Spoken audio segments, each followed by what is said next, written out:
This week on Gallup MCS, we're making some patio furniture.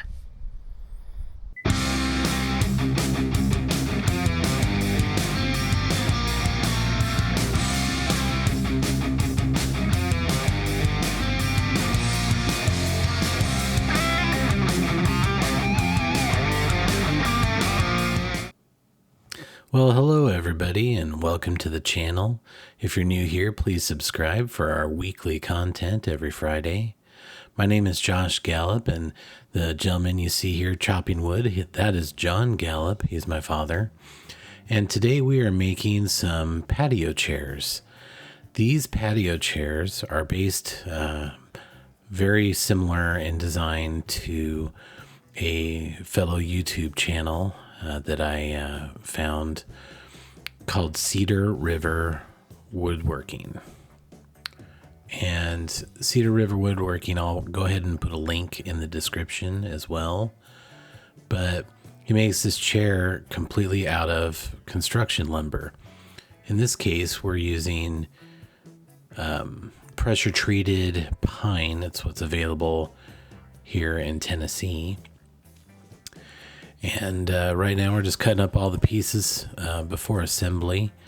Some things I did a little different than Cedar River did. For example, he had his seats that were 20 inches wide, so that would be 17 inches plus the width of two 2x4s. I made ours 24 inches so that they just give you a little more wiggle room.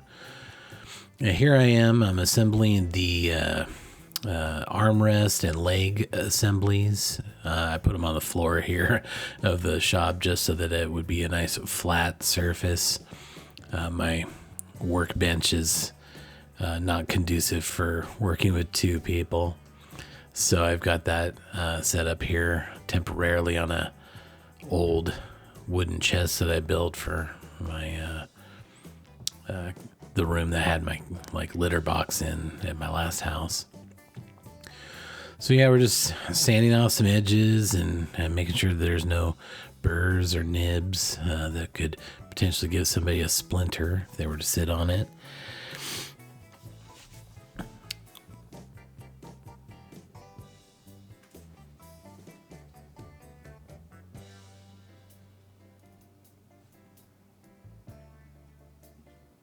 One difference that I did do also, Cedar River, he drove the screws right through the top of the armrest. He did in his video suggest that somebody could do pocket screws, and that's what I elected to do here. I drilled some screws, pocket hole screw holes in all the legs before attaching them to the armrest, so that there would be no hardware coming directly through the top of the armrest where it could accumulate moisture or dirt or just maybe look a little less finished looking. What I'm doing here is on the left, that's me on the left, is I'm marking the boards with a 3/4 inch piece of plywood, and that's going to help me find dead center of the standard 1.5 inch width of a piece of construction lumber, so that I can pre-drill, so we don't have any wood splitting. These drill bits that I'm using are, they have a countersink as well, so that helps make it so that the screws will rest in there neatly without any risk of splitting. And after doing some of that early work, I decided I needed a little bit more of a usable workbench. So I had some leftover plywood from a closet organizer build I did recently. So I just set those up and get all my material going. And it's time to start assembling the seats. These boards are 20 inches wide, 20 inches long, and then it's as wide as ever you cut the boards. In our case, we cut them all at 21 inches for a full width of 24.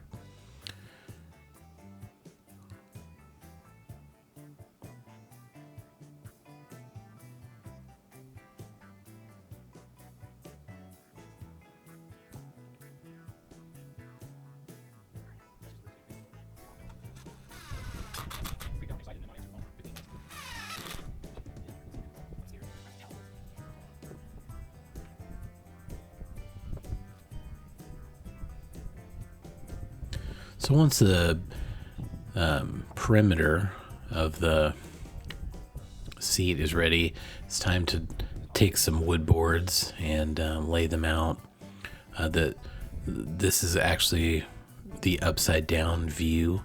So when doing this, I decided to pick the better looking side to be the side on the face up, as this material has a lot of knots in it and other imperfections. I want to make sure that we had the best looking product structurally, that it doesn't change the strength of the wood having knots in it, but it does make it less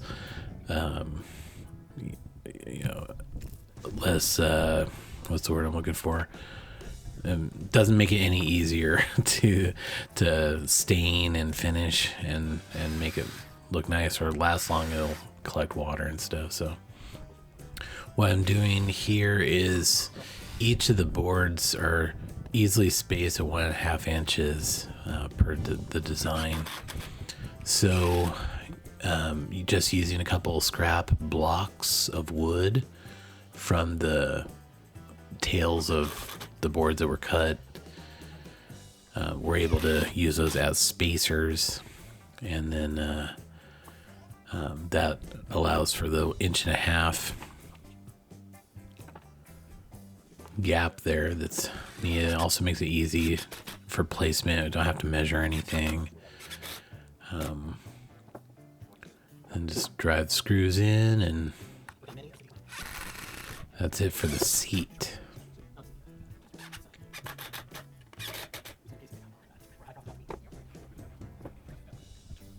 Yeah, it looks good. We got it's all flush because of that plywood I set down, so makes it good for the next step, which is to assemble to the legs. So I have one leg here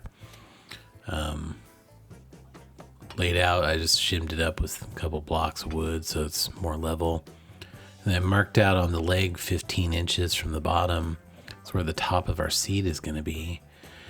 And here Dad's put in one screw to be our pivot point, so that we'll put in the next leg and armrest assembly at 15 inches for where we will be able to connect the seat again with just one screw, so that we have a pivot point.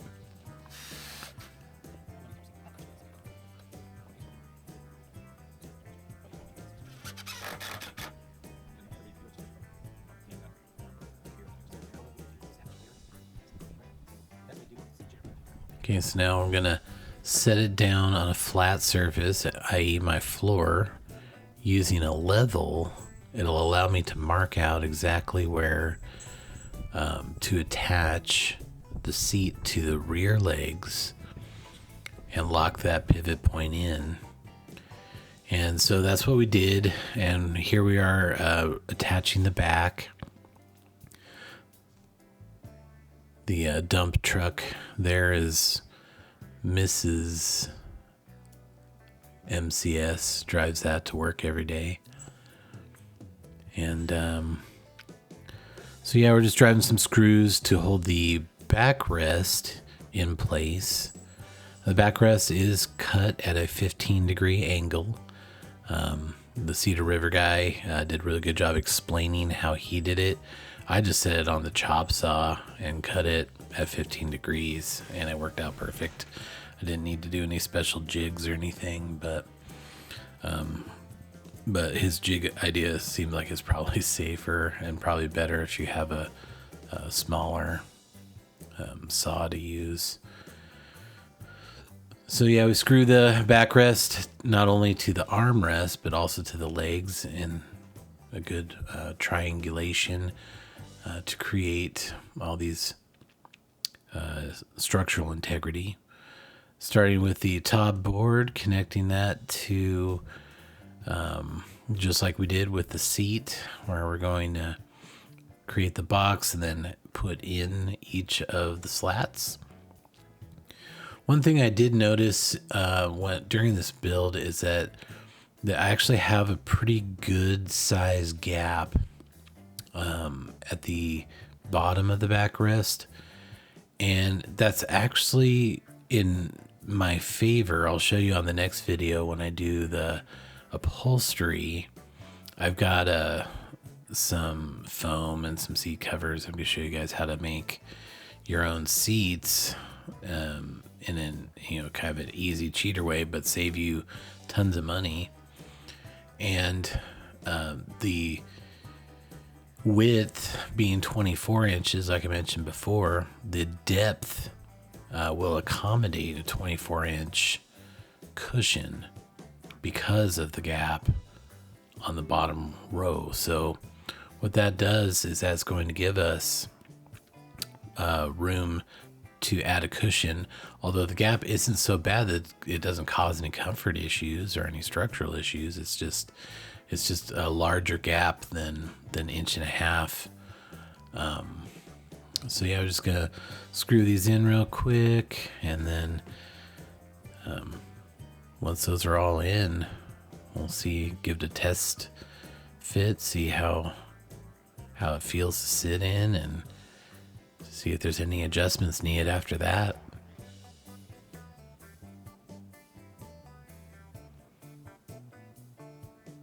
Yeah, drilling some holes, driving some screws.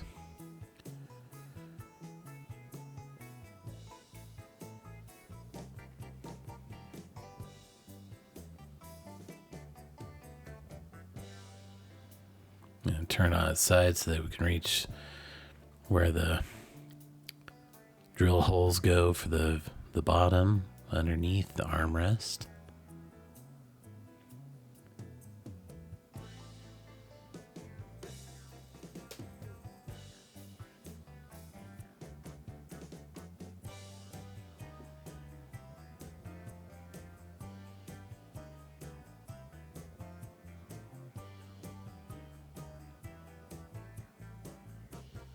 Yep, squaring it up, drilling, pre-drilling, countersinking,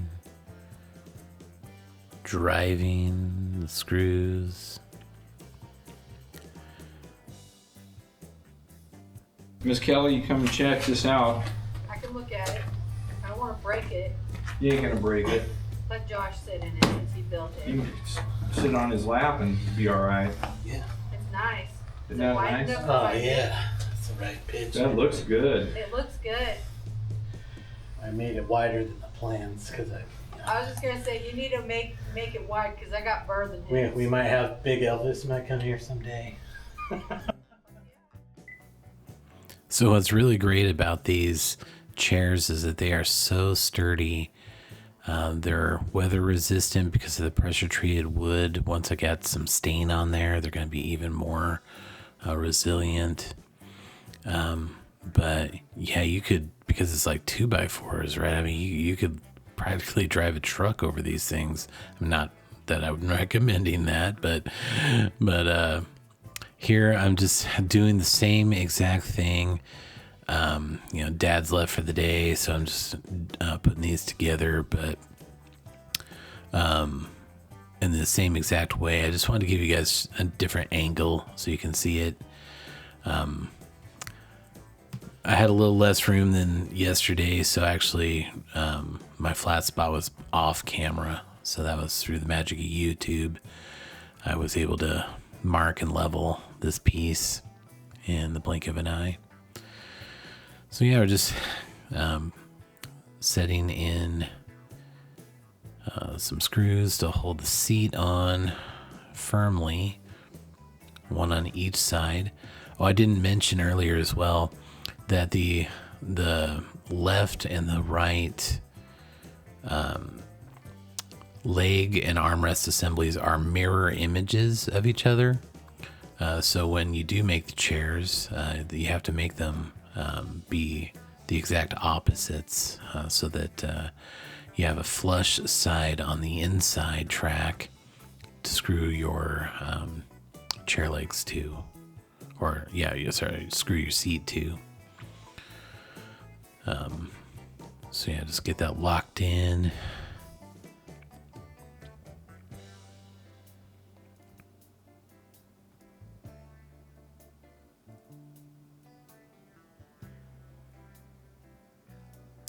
Okay, so here's that backrest at that 15-degree angle I was talking about earlier. This one was a little tight. I actually had to unscrew the seat a little bit to give myself a little bit of relief so that I could get it to butt up to the other piece, just like you see here. And then go ahead and retighten that down and lock it down with a clamp.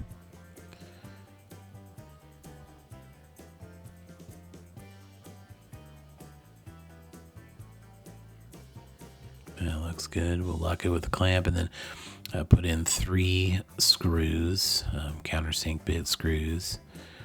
That's going to really hold that together pretty well. Then when you add in the attaching it to the armrest and to the chair leg, as you see here, it just makes it so sturdy.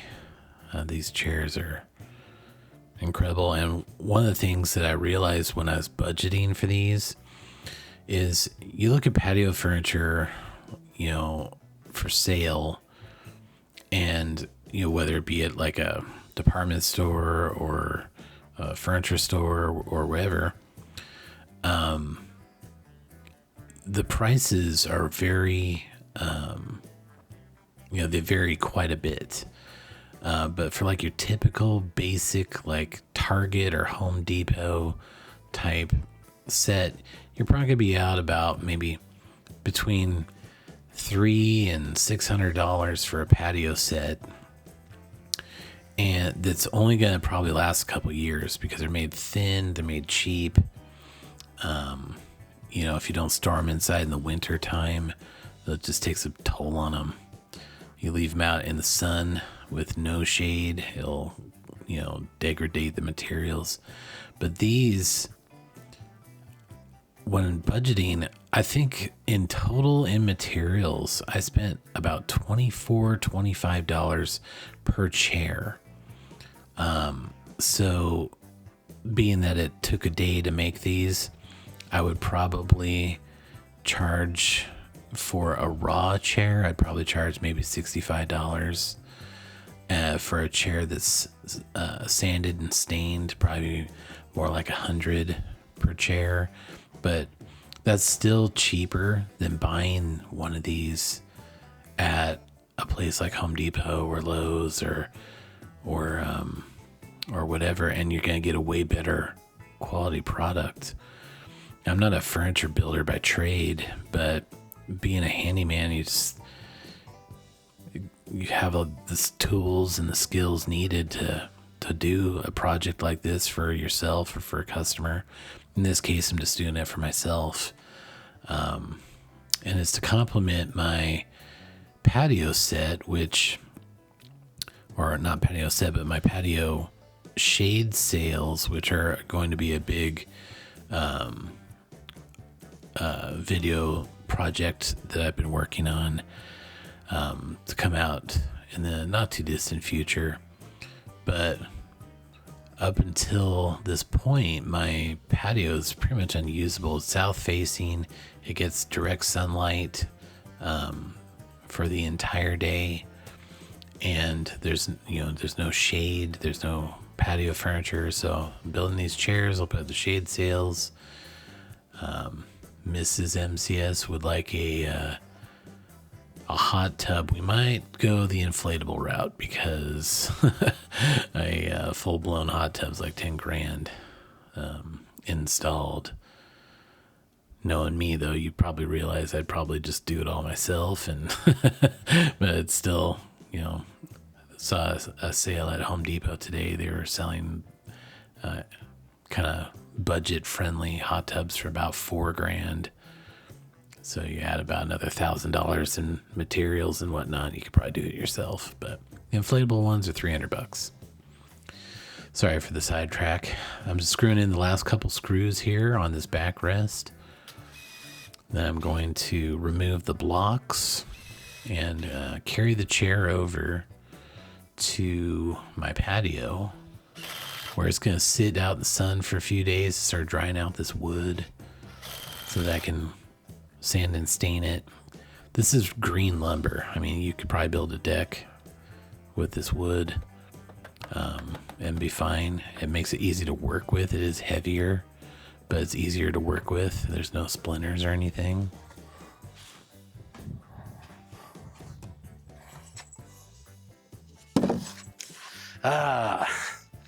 All done. Boy, what a fun project, huh?